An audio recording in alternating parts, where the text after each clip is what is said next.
আসসালামু আলাইকুম ওয়া রাহমাতুল্লাহি ওয়া বারাকাতুহু। আলহামদুলিল্লাহি রাব্বিল আলামিন ওয়াল আকিবাতু লিল মুত্তাকিন ওয়াসসালাতু ওয়াসসালামু আলা সাইয়্যিদিল আমবিয়াই ওয়াল মুরসালিন। আমরা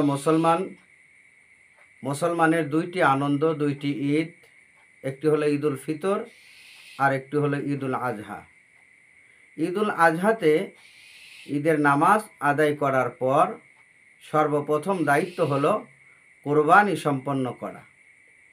সেই কোরবানি আমরা কিভাবে দিব, এগুলো নিয়ে আমাদের ভিতরে অনেক দ্বিধাদ্বন্দ্ব থেকে যায়।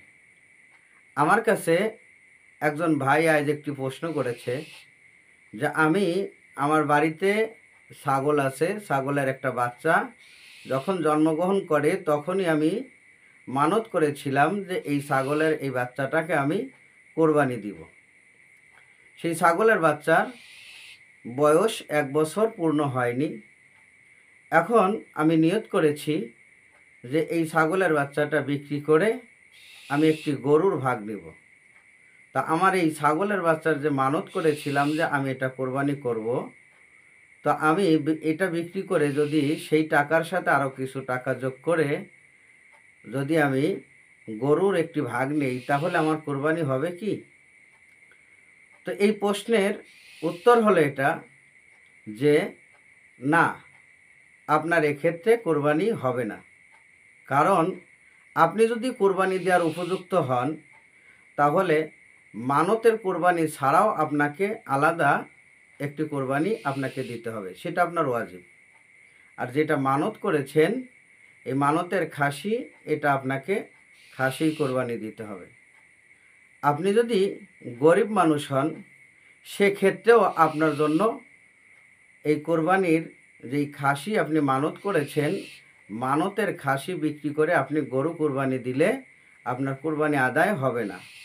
আপনি যেহেতু ছাগলের বাচ্চা কোরবানি দেওয়ার জন্য মানত করেছেন, যেটা নিয়ত করেছেন সেটাই আপনাকে কোরবানি দিতে হবে।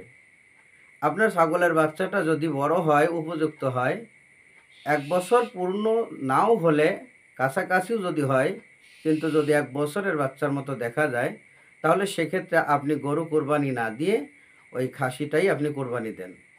আর যদি তাতে দেখা যায় যে না, 1 বছর পূর্ণ হয়নি, এমনকি 1 বছরের মতো দেখাও যায় না, আকারে ছোট, তাহলে আপনি এটা রেখে দেন, আগামী বছর আপনি এটা কোরবানি দিবেন। তবু আপনি এটা বিক্রি করে গরুর ভাগ নিতে পারবেন না। আপনার যদি গরুর ভাগ নিতেই হয়, তাহলে আলাদাভাবেই গরুর একটি ভাগ নিয়ে আপনি কোরবানি দিতে পারেন। আশা করি আপনার প্রশ্নের জবাবটি পেয়েছেন।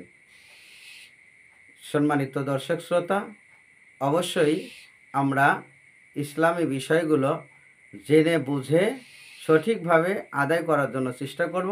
আল্লাহ পাক আমাদের কবুল করুন। আমিন। ওয়া আখির দাওয়ানা আনিল হামদুলিল্লাহি রাব্বিল আলামিন। আসসালামু আলাইকুম ওয়া রাহমাতুল্লাহি ওয়া বারাকাতুহু।